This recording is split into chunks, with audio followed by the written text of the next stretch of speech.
নমস্কার। যুক্তি তর্ক সঙ্গে অর্কই আপনাদের স্বাগত। আপনাদের সঙ্গে আমি অর্কপ্রভ সরকার। রাজনীতি সম্ভাব্যতার শিল্প বহু ব্যবহারে এই আপ্তবাক্যটা ক্লিশে হয়ে গেছে, কিন্তু আমি আবার এই শব্দটা বা এই বাক্যটা বললাম কারণ আমি এক অসীম সম্ভাবনা দেখতে পাচ্ছি বাংলাদেশের সাম্প্রতিক পরিস্থিতির মধ্যে। ডক্টর ইউনূস 4 দিনের বিলেত সফরে যাচ্ছেন। সেখানে তিনি ব্রিটেনের প্রধানমন্ত্রী কিয়ের স্টারমারের সঙ্গে দেখা করবেন এবং একই সঙ্গে বোধহয় কোনো একটি পুরস্কারও দেবেন। তার সঙ্গে যাচ্ছেন বাংলাদেশ ব্যাংকের গভর্নর এবং দুর্নীতি দমন কমিশনের চেয়ারম্যান। এই আবহে গার্ডিয়ান পত্রিকায় একটি খবর বেরিয়েছে এবং তারপর গার্ডিয়ান পত্রিকা থেকে সেই খবরটি আমাদের এখানকার সংবাদ মাধ্যমে, বাংলাদেশের সংবাদ মাধ্যমে গুরুত্বের সঙ্গে ছাপা হয়েছে যে শেখ হাসিনার বঞ্জি হ্যামস্টেড থেকে নির্বাচিত লেবার পার্টির একাধিকবারের সাংসদ, কিছুদিন আগে পর্যন্ত যিনি কিয়ার স্টারমার মন্ত্রিসভায় সিটি মিনিস্টার ছিলেন, সেই টিউলিপ সিদ্দিকী প্রফেসর ইউনূসকে একটি চিঠি দিয়েছেন। চিঠি দিয়ে তার সাক্ষাৎ প্রার্থী হয়েছেন। আমরা জানি যে টিউলিপ সিদ্দিকীর বিরুদ্ধে বাংলাদেশের দুর্নীতি দমন কমিশন অনেক অভিযোগ করেছিল। বেআইনিভাবে জমি পাওয়া এবং রূপপুরে রুশ সহযোগিতায় যে পারমাণবিক বিদ্যুৎ তৈরি হচ্ছে বাংলাদেশে, পুতিনের সঙ্গে শেখ হাসিনা যখন বৈঠক করেছিলেন, এই প্রক্রিয়াটি ত্বরান্বিত করার জন্য টিউলিপ সিদ্দিকী শেখ হাসিনার সফর সঙ্গী হয়েছিলেন। অভিযোগ, এই চুক্তি সম্পাদন করার বিনিময়ে 5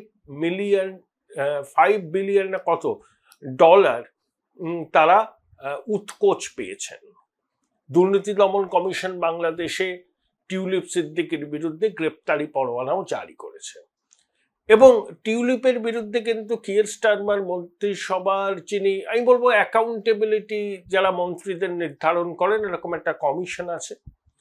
মন্ত্রীদের আপনার প্রবিটি, কমিটমেন্ট, সততা এগুলো ঠিকঠাক আছে কিনা সেই জন্য একটা কমিটি আছে, তারা তদন্ত করেছিল কিয়ের স্টারমারের নির্দেশে। ল্যারি ম্যাগনাস তিনি কিন্তু টিউলিপ সিদ্দিকীকে ক্লিন চিট দিয়েছেন এবং একই সঙ্গে বলেছেন যে শেখ হাসিনার সঙ্গে তার পারিবারিক সম্পর্কের বিষয়ে তাকে কিন্তু সতর্ক থাকতে হবে। টিউলিপ সিদ্দিকী লন্ডনে যে ফ্ল্যাটে থাকেন, একাধিক ফ্ল্যাট আছে, সেই ফ্ল্যাট তিনি বিনা পয়সায় পেয়েছেন আওয়ামী লীগ ঘনিষ্ঠ এক শিল্পপতির কাছ থেকে উপহার স্বরূপ। তার এক বোনও পেয়েছেন। এই সমস্ত বিষয় নিয়ে এরা দুর্নীতির অভিযোগ আছে, সেটা বাংলাদেশের দুর্নীতি দমন কমিশন তদন্ত করছে, গ্রেপ্তারি পরোয়ানাও জারি হয়েছে। এখন টিউলিপ সিদ্দিকী বলছেন যে তার আইনজীবীরা দুদকের আইনজীবীদের সঙ্গে যোগাযোগ করার চেষ্টা করেছে, বহু চিঠিপত্র পাঠিয়েছে, কিন্তু কোনো জবাব পায়নি এবং দুদক বাংলাদেশের বিভিন্ন ঠিকানায় টিউলিপ সিদ্দিকীর নামে চিঠি পাঠাচ্ছে, যেই ঠিকানায় তিনি কোনোদিন থাকেননি। এবং টিউলিপ সিদ্দিকী বলেছেন, হ্যাঁ, শেখ হাসিনা তার মাসি হন ঠিকই, কিন্তু তিনি ব্রিটেনের নাগরিক, তিনি ব্রিটেনে লেবার পার্টির সাংসদ, তার সবকিছু ব্রিটেনে, বাংলাদেশের সঙ্গে তার কোনো ব্যবসায়িক সম্পর্ক নেই।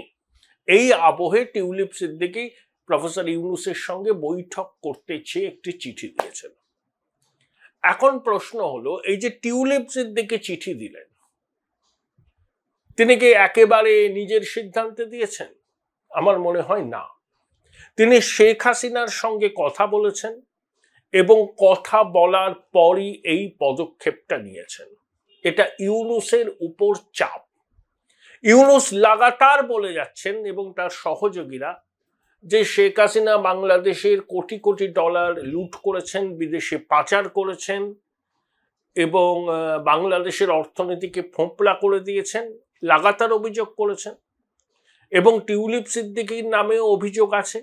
এখন টিউলিপ সিদ্দিকী পাল্টা চ্যালেঞ্জ ছুড়লেন প্রফেসর ইউনূসকে যে ঠিক আছে, আপনি অভিযোগ করেছেন, আমি আপনাকে চিঠি দিয়েছি, আপনার দুদক যে তদন্ত করছে সেই তদন্ত বলতে কোনো বাস্তবের ভিত্তি নেই, পুরোটাই ফ্যান্টাসি, আমি আপনাকে কিছু বলতে চাই।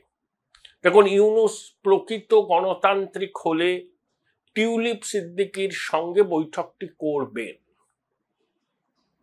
আর যদি তিনি বৈঠকটি এড়িয়ে যান তাহলে এটা প্রমাণিত হবে যে টিউলিপ সিদ্দিকীর বিরুদ্ধে তোলা অভিযোগগুলোর কোনো ভিত্তি নেই।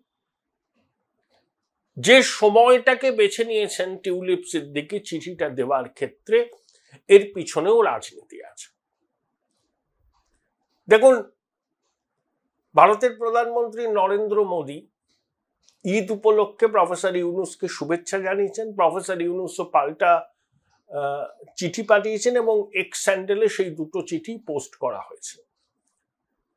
বক্তব্য, পারস্পরিক শ্রদ্ধা সম্মানের সঙ্গে দু দেশের সম্পর্ক এগিয়ে চলুক। দেখুন, ভারত বাংলাদেশের সম্পর্কের সোনালী অধ্যায় আমরা চাই, কিন্তু প্রফেসর ইউনূসের এই 10 মাসের শাসনকালে ভারত বাংলাদেশের সম্পর্ক তলানিতে এবং আওয়ামী লীগকে যেভাবে নিষিদ্ধ করা হয়েছে সেটা আমরা মানতে পারিনি। আমরা আমাদের প্রতিবাদ জানিয়েছি এবং আমরা বলেছি যে অন্তর্ভুক্তিমূলক নির্বাচন না হলে সেই নির্বাচন কখনোই গ্রহণযোগ্য নয় এবং সেই নির্বাচনের কোনো স্বীকৃতিও আন্তর্জাতিক মহল দেবে না। অনেকে বলতে পারেন যে আগের নির্বাচনগুলোতে ভারত সরকারের এই ভূমিকা ছিল না কেন? প্রথম কথা, বিএনপি কখনো নিষিদ্ধ হয়নি। বিএনপিকে কেউ বলেনি যে আপনি নির্বাচনে প্রতিদ্বন্দ্বিতা করবেন না। বিএনপি নানাবিধ অভিযোগ তুলে নির্বাচনের ময়দান থেকে সরে দাঁড়িয়েছিল, কিন্তু আওয়ামী লীগকে নিষিদ্ধ করেছে ইউনূস। নির্বাচন কমিশন বাংলাদেশে তাদের নিবন্ধন বাতিল করেছে এবং ভারত সরকার সহ পশ্চিমী দুনিয়ার চাপ আছে একটা ইনক্লুসিভ ইলেকশন করার জন্য। সেই ইনক্লুসিভ ইলেকশন ইউনূস করবেন কি করবেন না সেটা অনেক কিছু ফ্যাক্টরের উপর নির্ভর করছে এবং আওয়ামী লীগ যাতে বাংলাদেশের মাটিতে রাজনীতি করতে পারে এবং তারা যাতে প্রতিদ্বন্দ্বিতা করতে পারে সেটা কিন্তু ভারত সরকার প্রকাশ্যে বলেছে। তারা আওয়ামী লীগের এই নিষিদ্ধ করাটাকে একেবারেই মেনে নেয়নি। ভারতের পররাষ্ট্র মন্ত্রক বিবৃতি দিয়ে জানিয়েছে। এই আবহে টিউলিপ সিদ্দিকীর প্রফেসর ইউনূসের সাক্ষাৎ চেয়ে চিঠিটাকে দেখতে হবে।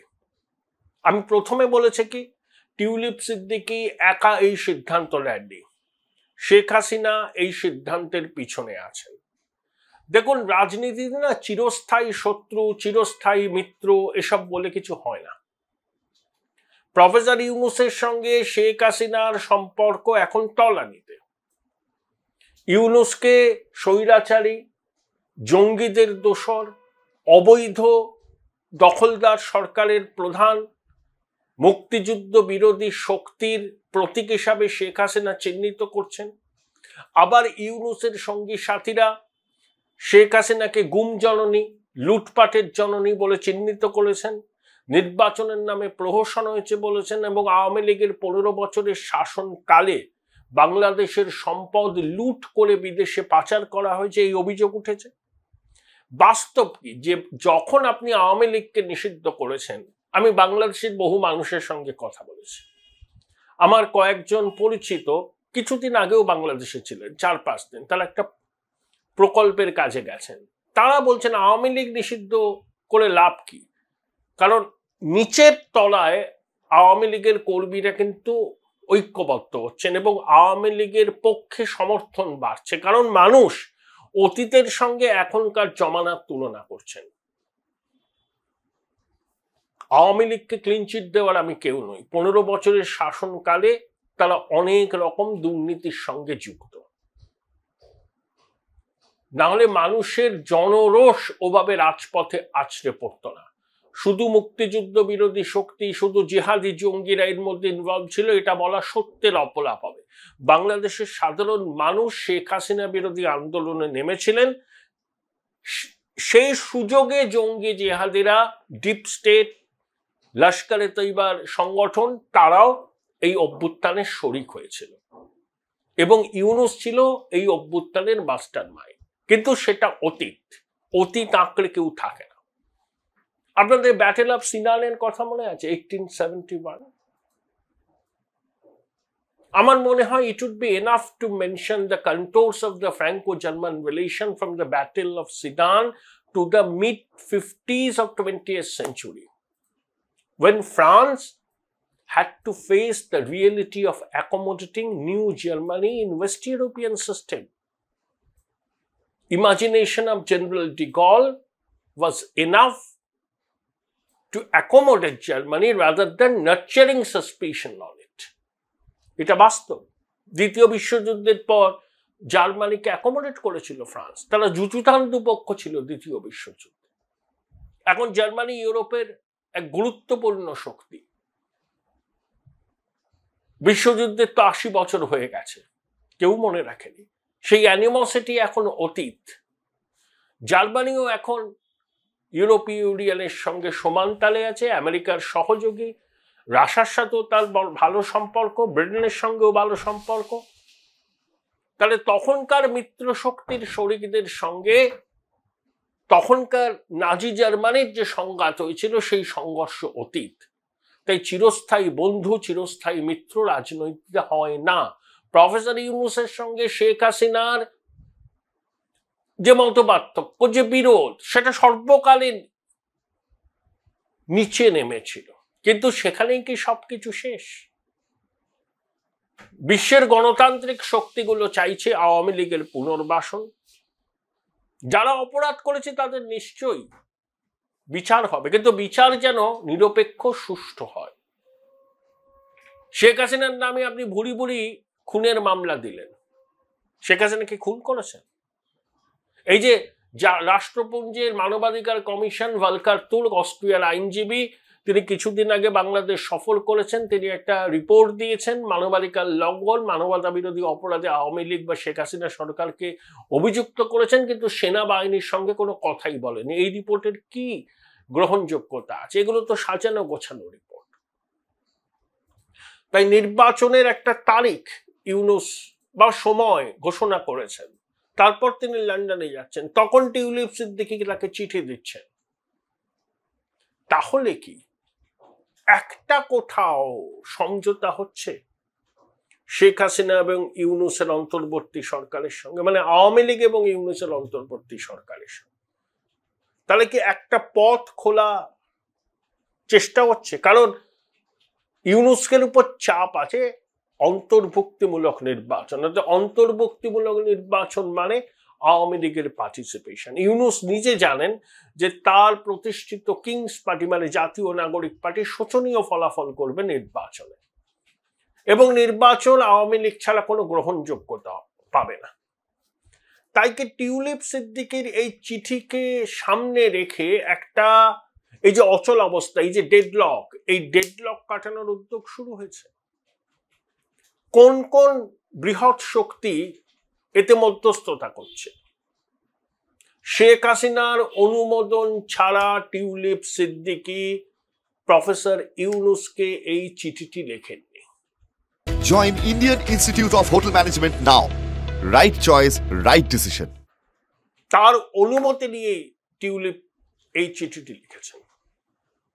এখন যদি ইউনূস, যদিও প্রকৃত গণতান্ত্রিক মূল্যবোধে বিশ্বাস করে, তাহলে ওর উচিত হবে টিউলিপ সিদ্দিকীর বক্তব্য শোনা। সেখান থেকেই বরফ গলতে পারে। এমনও হতে পারে শেখ হাসিনার সঙ্গে প্রফেসর ইউনূসের টেলিফোনে কথা হতে পারে। কারণ বাংলাদেশ খাদের কিনারায় দাঁড়িয়ে আছে এবং ইউনূসের নানাবিধ অ্যাক্টিভিটি, সেগুলো আমি পরে কোনো প্রতিবেদনে বলবো, বাংলাদেশের সার্বভৌমত্ব, স্বাধীনতা নিয়ে প্রশ্ন তুলে দিয়েছে। এবং বাংলাদেশের একটা বড় অংশের মানুষ চাইছে একটা সুষ্ঠু অন্তর্ভুক্তিমূলক নির্বাচন। সেই নির্বাচন আওয়ামী লীগ ছাড়া হবে না। এই প্রেক্ষিতে বরফ কি কোথাও গলছে? আমি তার মানে এই বলছি না যে শেখ হাসিনা দেশে ফিরে আসছে, না, ভুল ব্যাখ্যা আশা করি আপনারা করবেন না। আমি বলছি কোনো না কোনো স্তরে কি কমিউনিকেশন হচ্ছে এবার আওয়ামী লীগের সর্বোচ্চ নেতৃত্বের সঙ্গে ইউনূসের অন্তর্বর্তী সরকারে? আগামী দিনে সেটা কি প্রফেসর ইউনূস এবং শেখ হাসিনার কোনো না কোনো কথোপকথনের ভিত্তি প্রস্তর স্থাপন করছে? সব হয় রাজনীতিতে। ওই বললাম, পার্মানেন্ট এনিমি, পার্মানেন্ট ফ্রেন্ড বলে কিছু হয় না। টিউলিপ সিদ্দিকীর প্রফেসর ইউনুসের সাক্ষাৎ প্রার্থী হতে চেয়ে এই চিঠি দেওয়া এবং সেই চিঠিটা ব্রিটেনের কাগজে প্রকাশ হওয়া এক সুদূর প্রসারী রাজনৈতিক তাৎপর্য আছে। শুধুমাত্র টিউলিপ সিদ্দিকী তার বিরুদ্ধে ওঠা অভিযোগগুলো খণ্ডন করার জন্য প্রফেসর ইউনুসের সাক্ষাৎ প্রার্থী হতে চেয়েছেন বলে আমার মনে হয় না।